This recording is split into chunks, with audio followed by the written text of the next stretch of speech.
ఈ రోజే డౌన్లోడ్ చేయండి. మీ ఫేవరెట్ షోస్ చూడండి. నా పేరు చెప్తున్నారు. ఎవరు స్వామి మీరు? శివదూతను.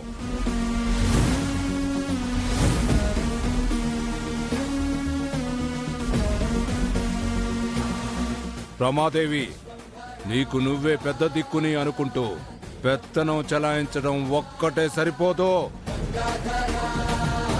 దాచిపెట్టుకున్న రాజమణిహారాన్ని పట్టించుకోవాలి.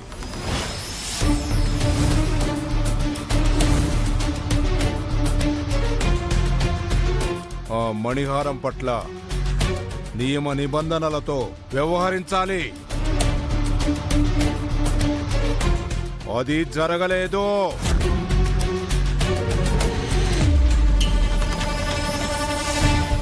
ఏం జరిగింది స్వామి?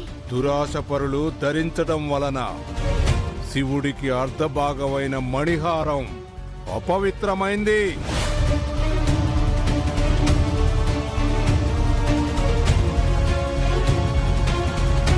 ఈవిడే మణిహారాన్ని వేసుకొని ఉంటుంది.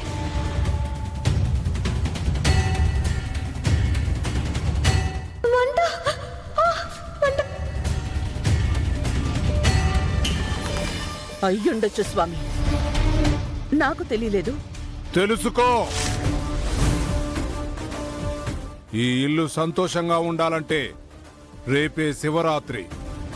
నీకు అదే ఆఖరి రోజు. ఇదే ఆఖరి అవకాశం. శివుడి అర్ధభాగమైన ఆ రాజమణిహారాన్ని శివుడికి అలంకరించి శాంతింపచేయండి.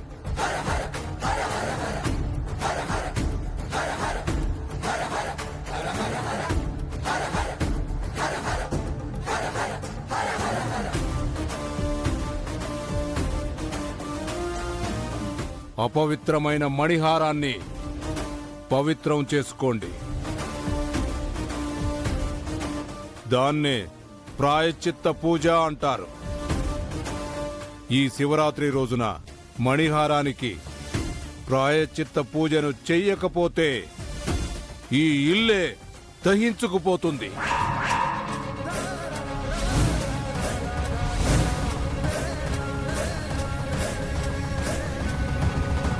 మీ స్థానాలే మారిపోతాయి. దిక్కు లేకుండా అలమటిస్తారు. లేదు స్వామి, మీరు చెప్పినట్టే చేయిస్తాను. ఈ ఇంట్లోనే అపవిత్రం అయింది కాబట్టి వేద మంత్రాలతో రేపు ఇక్కడి నుంచే రాజమణిహారాన్ని శివాలయానికి తీసుకెళ్ళండి.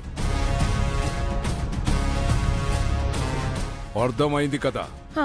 రాజమణిహారాన్ని కావాలని కోరుకోవడం కాదు. ఆ రాజమణిహారానికి చెయ్యకూడనివి ఏంటో కూడా తెలుసుకోవాలి. లేదంటే చస్తారు.